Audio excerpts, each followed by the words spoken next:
Hello everyone, welcome to WiFi study which is a part of Unacademy group. दोस्तों, आज के इस video में हम देखने वाले हैं भारतीय राष्ट्रपति से संबंधित टॉप 40 एमसीक्यूज, जो कि एग्जाम के पॉइंट ऑफ व्यू से काफ़ी इंपॉर्टेंट होने वाले हैं। और इसी प्रकार मैं आपके लिए अभी टॉपिक वाइज बहुत सारी वीडियोस लेके आने वाला हूं, तो चैनल को सब्सक्राइब कर लीजिए। और अगर आपको ये वीडियो पसंद आए तो प्लीज़ वीडियो को लाइक ज़रूर करिएगा और अपने दोस्तों के साथ में सभी ग्रुप्स में ज़रूर शेयर करिएगा। देखिए, अनअकैडमी पर अगर आपने अभी तक कोई प्लस सब्सक्रिप्शन नहीं ज्वाइन किया है तो प्लस के क्या क्या बेनिफिट्स है वो मैं बता देता हूँ। प्लस कोर्स में आपको लाइव क्लासेस मिलती हैं, स्ट्रक्चर कोर्सेज मिलता है, वीकली टेस्ट, अनलिमिटेड एक्सेस, आप किसी भी एजुकेटर की क्लास देख सकते हैं किसी भी टाइम पे, और एक समय पे कितनी भी क्लासेस देख सकते हैं जो आपका मन करे। पर्सनल गाइडेंस होगी दोस्तों, टेस्ट एनालिसिस हो गया, expert guidelines, study planner, study material, ये सारी चीज़ें, और डाउट सेशन होते हैं, बहुत सारी चीज़ें होती हैं। मतलब जो एक कंप्लीट तैयारी के लिए चीज़ें चाहिए होती है वो सब कुछ अनअकैडमी प्लस पे मिल जाता है। आप किसी भी एग्जाम की कंप्लीट तैयारी करने के लिए जब भी आप अनअकैडमी पर सब्सक्रिप्शन ज्वाइन करें, एसएससी से लेके यूपीएससी तक, तो आपको रेफरल कोड अप्लाई करना है STUDY10 STUDY10 without any space, सभी कैटेगरी में। और फ्री क्लासेस को भी अवेल करने के लिए आप इस कोड को अप्लाई कर सकते हैं। सफलता बैच आप ज्वाइन कर सकते हैं। और देखिए, जब आप 24 मंथ का सब्सक्रिप्शन ज्वाइन करते हैं तो आप 76% तक का सेव कर सकते हैं, यानी कि पर मंथ 325 पर मंथ आपको मिल जाता है सब्सक्रिप्शन। 12 मंथ का जो सब्सक्रिप्शन होता है 542 पर मंथ होता है, और 6 मंथ का सब्सक्रिप्शन आपको 900 पर मंथ मिल जाता है। जैसे आप कोड अप्लाई करोगे तो थोड़ा और डिस्काउंट मिल जाएगा इन सब में, तो आप देख लीजिएगा, डिस्काउंट अप्लाई करके आप ये सब्सक्रिप्शन ज्वाइन कर सकते हैं। और देखिए, सबसे इम्पोर्टेंट चीज़, अगर आपको कोई भी कोर्स और कोई भी क्लास की पीडीएफ लेनी है तो आप टेलीग्राम पे जाके सौरभ मलिक ऑफिशियल सर्च करके ज्वाइन कर लीजिएगा। ये मेरा ऑफिशियल टेलीग्राम चैनल है जहाँ पे मैं आपको सारी चीज़ों की वीडियो और पीडीएफ प्रोवाइड करा देता हूँ, और ये अभी मैंने नया बनाया है, तो जल्दी से ज्वाइन कर लीजिए। और अभी सेशन को पूरा एंड तक देखिएगा। तो चलिए शुरू करते हैं। दोस्तों, आज की वीडियो का पहला क्वेश्चन है, भारत सरकार का संवैधानिक अध्यक्ष कौन होता है। देखिए, काफ़ी बढ़िया सेशन होगा और पूरा एंड तक देखिएगा। ठीक है, जिस भी क्वेश्चन का आंसर आता होगा नीचे कमेंट बॉक्स में जरूर बताइएगा। इस क्वेश्चन का सही आंसर होगा दोस्तों प्रेसिडेंट। प्रेसिडेंट दोस्तों संवैधानिक अध्यक्ष होता है, बट जो रियल हेड होता है वो प्राइम मिनिस्टर होता है। क्योंकि आर्टिकल 53(1) क्या बताता है, इसको देख लेते हैं। राष्ट्रपति को भारत की संघ की कार्यकारी शक्ति प्रदान करता है, इसलिए वह भारत सरकार का संवैधानिक प्रमुख है। ठीक है, लेकिन शासन की वास्तविक शक्तियां प्रधानमंत्री के कार्यालय में निहित है, इसलिए भारत में प्रधानमंत्री को सरकार का वास्तविक प्रमुख कहा जाता है। तो ये चीज़ आपको जरूर याद रखनी है। तो जो राष्ट्रपति है दोस्तों, वह संवैधानिक, ठीक है, हेड है और प्रमुख है। और यहाँ पे जो रियल प्रधान है, यानी कि वास्तविक प्रधान कौन है, वो प्रधानमंत्री है। ठीक है, चलिए अगले क्वेश्चन की ओर बढ़ते हैं। दूसरा क्वेश्चन है कि भारत के राष्ट्रपति के पद को भरने के लिए निर्वाचन का आयोजन निम्नलिखित में से कौन करता है। तो गाइज, इस क्वेश्चन का सही आंसर क्या हो जाएगा, बिल्कुल सही है, इलेक्शन कमीशन ऑफ इंडिया, यानी कि भारत का निर्वाचन आयोग भरता है, यानी कि ऑप्शन आपका बी राइट आंसर होने वाला है। अगला क्वेश्चन है, भारत के राष्ट्रपति का निर्वाचन करने के लिए निर्वाचन मंडल में निम्नलिखित में कौन शामिल होता है। तो भारत के राष्ट्रपति का निर्वाचन करने के लिए दोस्तों निर्वाचन मंडल में शामिल होते हैं लोकसभा, राज्यसभा तथा सभी राज्यों की विधानसभाओं के निर्वाचित सदस्य। ध्यान सुनिएगा, निर्वाचित सदस्य यहाँ पे वर्ड यूज किया गया है। तो इस क्वेश्चन का सही आंसर हो जाएगा सी। ठीक है, चलिए अगला क्वेश्चन आता है कि भारत के राष्ट्रपति के चुनाव में जीतने वाले प्रत्याशी को प्राप्त करने चाहिए। तो भारत के राष्ट्रपति के चुनाव में जीतने वाले प्रत्याशी को दोस्तों more than 50% and majority of the total votes मिलने चाहिए। ठीक है, तो ये आपका राइट आंसर हो जाएगा डी, 50% से अधिक डाले गए कुल मतों का बहुमत। दोस्तों, संविधान का अनुच्छेद 60 संदर्भित है, आपको बताना है संविधान का अनुच्छेद 60 क्या बताता है। तो इस क्वेश्चन का सही उत्तर क्या होगा, जल्दी बताइए।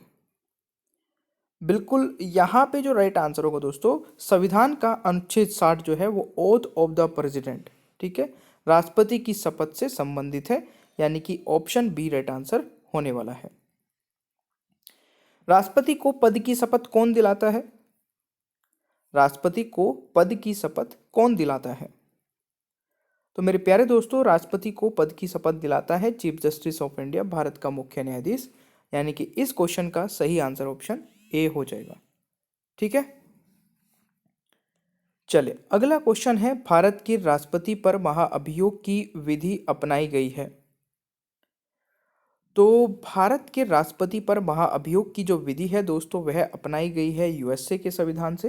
यानी कि ऑप्शन ए राइट आंसर हो जाएगा। यानी कि इम्पीचमेंट प्रोसेस हमने यूएसए से लिया है।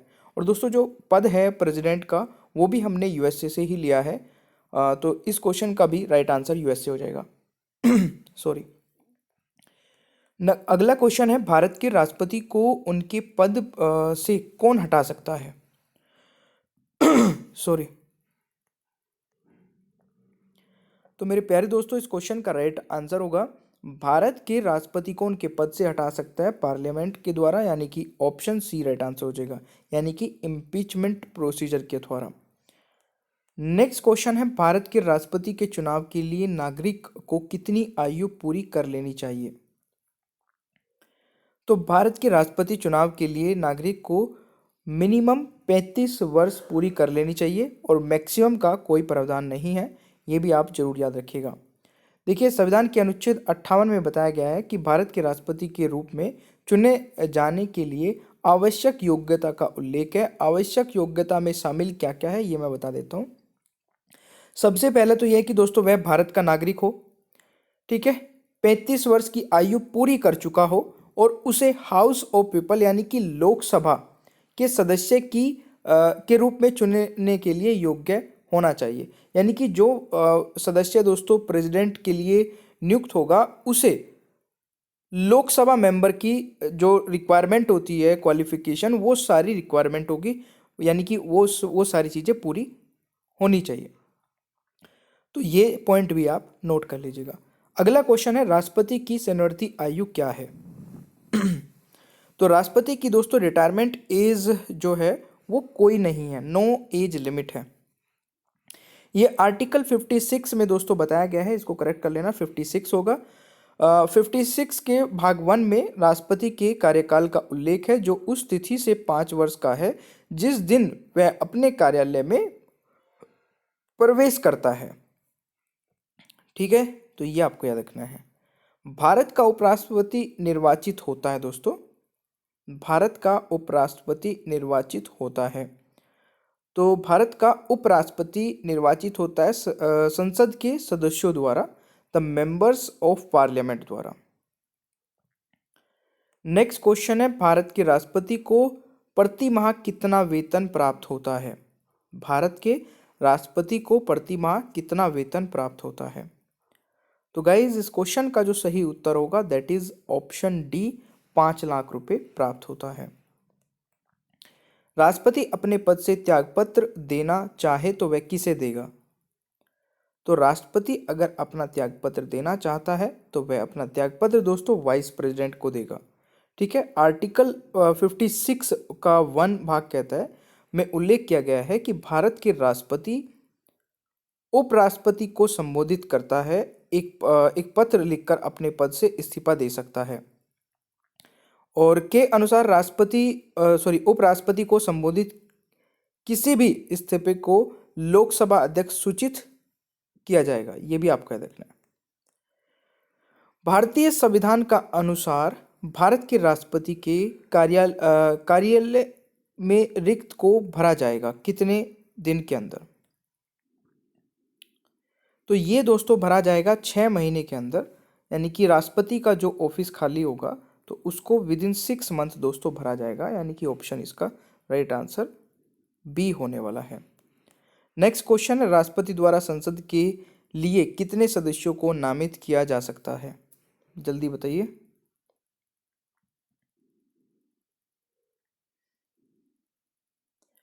तो अब यहाँ पे थोड़ा सा जो है ना स्टूडेंट गलत कर रहे हैं आजकल। How many members can be nominated by for parliament by the president? तो पार्लियामेंट में दोस्तों 12 लोगों को राष्ट्रपति नॉमिनेट करता है, और वो भी कहाँ पर? राज्यसभा में। ठीक है, लोकसभा में जो 2 मेंबर नॉमिनेट किए जाते थे अब उनको नहीं करते हैं, तो राज्यसभा में 12 हो गए, तो अब पूरी पार्लियामेंट में ही 12 नॉमिनेट करता है राष्ट्रपति। तो इस क्वेश्चन का राइट आंसर सी होगा, ना कि डी। नेक्स्ट है, निम्नलिखित में से कौन देश का बलों का सर्वोच्च कमांडर होता है? तो दोस्तों, देश का बलों का सर्वोच्च कमांडर कौन होता है? प्रेसिडेंट यानी कि राष्ट्रपति। इस क्वेश्चन का सही आंसर डी हो जाएगा। क्वेश्चन आता है, संघ सरकार के राज्य पत्रित अधिकारी की नियुक्ति और उन्हें सेवा से मुक्ति कौन करता है? तो इस क्वेश्चन का जरा आंसर बताइए क्या होने वाला है। दोस्तों, इस क्वेश्चन का सही उत्तर होगा, संघ सरकार के राज्य पति अधिकारी की नियुक्ति और उन्हें सेवा से मुक्ति कौन करता है? द प्रेसिडेंट ऑफ इंडिया, यानी कि ऑप्शन ए हो जाएगा। दोस्तों, राष्ट्रपति भारत संघ के कार्यकारी प्रमुख है। भारत के सभी महत्वपूर्ण नियुक्तियां भारत के राष्ट्रपति द्वारा की जाती है। उनमें से अधिकांश के राष्ट्रपति द्वारा उनके कार्यालय से हटा दिया जाता है और उनमें से कुछ राष्ट्रपति के प्राधिकृत कार्यालय में रहते हैं। केंद्र सरकार के राजपत्रित अधिकारियों को केवल राष्ट्रपति द्वारा नियुक्त और बर्खास्त किया जाता है। नेक्स्ट है, निम्नलिखित में से कौन सी नियुक्ति राष्ट्रपति के द्वारा नहीं की जाती है? तो निम्नलिखित में से कौन सी नियुक्ति दोस्तों राष्ट्रपति द्वारा नियुक्त नहीं की जाती है? नियुक्ति नहीं की जाती है, तो स्पीकर ऑफ लोकसभा इस क्वेश्चन का दोस्तों यहाँ पे राइट आंसर होने वाला है, यानी कि option A is the right answer. Bharat के मुख्य न्यायाधीश भारत में सभी 3 रक्षा बलों के प्रमुख यानी भारतीय सेना, नौसेना और वायुसेना की नियुक्ति भारत के राष्ट्रपति द्वारा की जाती है, जबकि लोकसभा के अध्यक्ष की नियुक्ति राष्ट्रपति द्वारा नहीं की जाती है, बल्कि वे अपने सदस्य में से नवगठित लोकसभा द्वारा चुने जाते हैं। तो ये आप लोगों को जरूर एक बार पढ़ लेना है। राष्ट्रपति के नियुक्ति के क्षेत्र अधिकार के अंतर्गत इनमें से कौन नहीं है?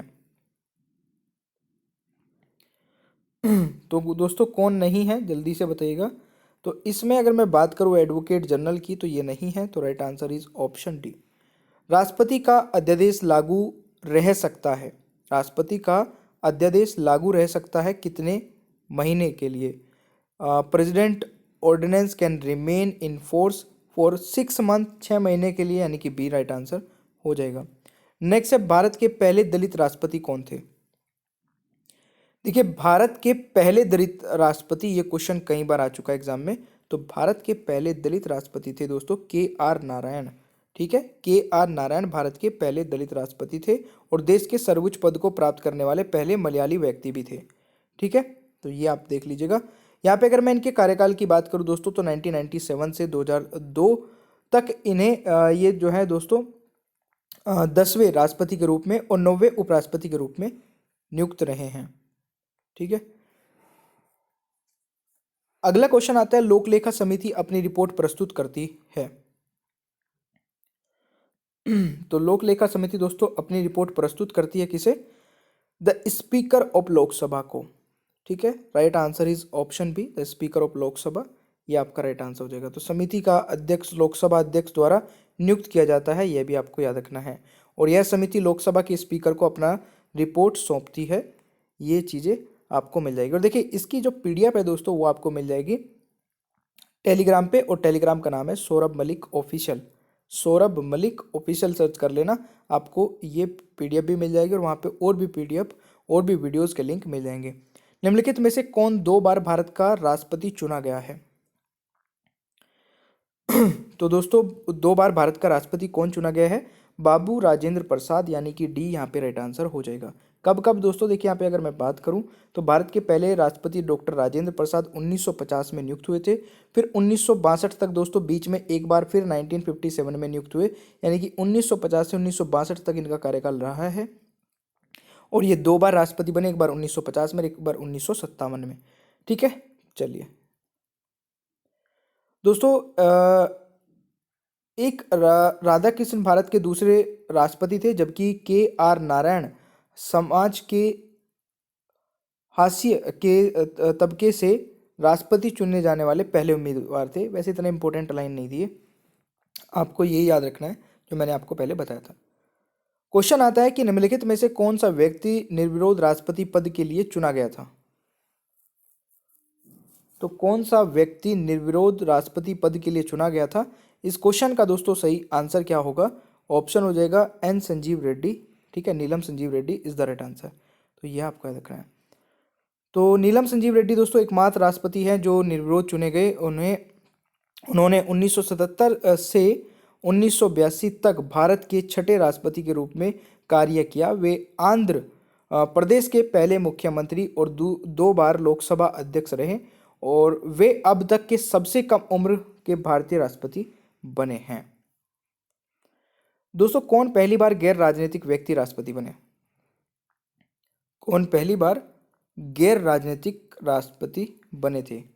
तो एपीजे अब्दुल कलाम जी, डॉक्टर एपीजे अब्दुल कलाम जी दोस्तों गैर राजनीतिक व्यक्ति थे जो राष्ट्रपति नियुक्त हुए थे। तो इस क्वेश्चन का राइट आंसर बी हो जाएगा। नेक्स्ट है, भारतीय संविधान के अनुसार केंद्रीय मंत्री अपने पद पर किसकी इच्छा से बना रहेगा?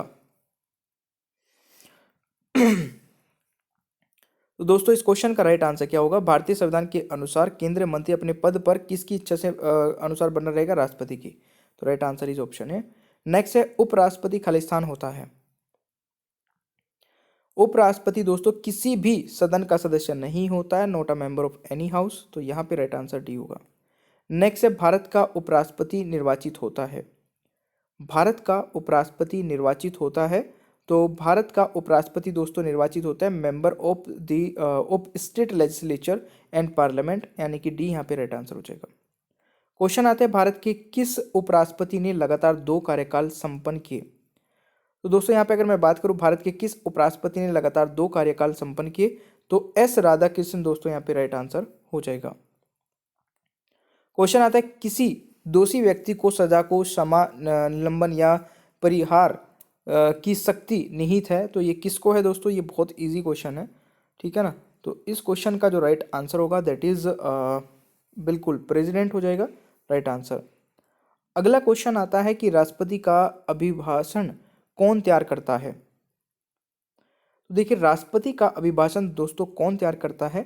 तो केंद्रीय मंत्रिमंडल इस क्वेश्चन का यहाँ पे राइट आंसर हो जाएगा। अगला क्वेश्चन है, राष्ट्रपति किस सूची पर अध्यादेश जारी कर सकता है? दोस्तों राष्ट्रपति किस सूची पर अध्यादेश जारी कर सकता है? तो यहाँ पे राइट आंसर हो जाएगा यूनियन लिस्ट, यानी कि संघ सूची पे। क्वेश्चन आता है कि द रिपब्लिक एथिक और लोकतंत्र के स्वर नामक पुस्तक संबंधित है। तो ये है दोस्तों बिल्कुल राष्ट्रपति का भाषण, यानी कि ऑप्शन बी राइट आंसर हो जाएगा। नेक्स्ट है, निम्नलिखित में से किस राष्ट्रपति ने मुख्यमंत्री के रूप में कार्य किया? तो निम्नलिखित में से किस राष्ट्रपति ने मुख्यमंत्री के रूप में कार्य किया? What is the right answer of this question? ये जरा आप बताइएगा। तो यहाँ पे राइट आंसर हो जाएगा ऑल ऑफ दी अबव, उपरोक्त सभी यहाँ पे राइट आंसर होगा दोस्तों। क्वेश्चन आता है, निम्नलिखित में से किस राष्ट्रपति का कार्यकाल के दौरान निधन हो गया? तो which of the following president die during the tenure? तो निम्नलिखित में से किस राष्ट्रपति का कार्यकाल के दौरान निधन हो गया? तो यहाँ पे राइट आंसर हो जाएगा Fakhruddin Ali Ahmed. Fakhruddin Ali Ahmed is the right answer. कौन बिहार के राज्यपाल के रूप में कार्य करने वाले पहले राष्ट्रपति हैं? तो कौन बिहार के राज्यपाल के रूप में कार्य करने वाले दोस्तों पहले राष्ट्रपति हैं? तो जाकिर हुसैन इस क्वेश्चन का राइट आंसर होगा। क्वेश्चन आता है, निम्नलिखित में से किस राष्ट्रपति ने लोकसभा अध्यक्ष के रूप में कार्य किया? तो निम्नलिखित में से किस राष्ट्रपति ने लोकसभा अध्यक्ष के रूप में कार्य किया? तो नीलम संजीव रेड्डी दोस्तों यहाँ पे राइट आंसर रहने वाला है। संविधान का उल्लंघन करने पर राष्ट्रपति पर महाअभियोग लगाया जा सकता है दोस्तों किस हाउस में या फिर किसके द्वारा? तो दोनों हाउस में लगाया जा सकता है, संसद के दोनों सदनों में। तो right answer is D. Question है, सुकोई 30 में उड़ान भरने वाले पहले राष्ट्रपति कौन हैं? तो सुकोई 30 में उड़ान भरने वाले पहले राष्ट्रपति दोस्तों प्रतिभा पाटिल जी हैं, यानी कि ऑप्शन बी राइट आंसर हो जाएगा। निम्नलिखित वेटो शक्तियों में से कौन राष्ट्रपति को प्रदान नहीं की जाती है? तो इस क्वेश्चन का दोस्तों राइट आंसर होगा योग्य वेटो नहीं प्रदान की जाती है, यानी कि सी इज़ द राइट आंसर। देखिए यार, एक तो आप लोग ना लाइक नहीं करते हो, तो लाइक जरूर कर दिया करें। और मैं आपको हर मतलब पीडीएफ चेंज करता रहूँगा, तो आपको सेशन पूरा एंड तक देखना होता है, ठीक है। चलिए नेक्स्ट। और देखिए गाइज, एक बहुत ही अच्छा फीचर जो कि अनअकैडमी पर आपको मिल जाता है, जहाँ पे आप रिपोर्ट कर सकते हैं कोई भी inappropriate content in the video. मतलब वीडियो में आपको कुछ भी ऐसा लगता है जो कि स्टडी से रिलेटेड नहीं था, तो आप उसको रिपोर्ट करके अपना प्राइज़ विन कर सकते हैं, ठीक है। नीचे ही डिस्क्रिप्शन बॉक्स में आपको एक फॉर्म मिल जाएगा जिसमें आप ये चीज़ें भेज के, और जो सबसे पहले भेजेगा उसको प्राइज़ मिलेगा, ठीक है। बाकी thank you so much guys, channel को सब्सक्राइब कर लीजिएगा, पीडीएफ भी आप डाउनलोड कर सकते हैं, बेल आइकन को ऑन रखिए और वीडियो को लाइक और शेयर करना भूलिएगा मत, ठीक है। और देखिए, अनअकैडमी पर मेरी 2 स्पेशल क्लासेस हो रही है, इसके बारे में मैं बता देता हूँ। एक तो दिन में होती है दोस्तों 2:30 बजे, ठीक है, और एक होती है रात को 11 बजे। दोनों ही इंपॉर्टेंट है, और दोनों क्लासेस को आप कैसे देख पाओगे, नीचे डिस्क्रिप्शन बॉक्स में मेरी प्रोफाइल का लिंक आपको मिल जाएगा, अनअकैडमी प्रोफाइल का लिंक, उस पर क्लिक करना है, फॉलो कर लेना है, और फॉलो करते ही आपके पास नोटिफिकेशंस आने स्टार्ट हो जाएंगे, ठीक है। तो चलिए मिलते हैं नेक्स्ट क्लास में। Thank you so much.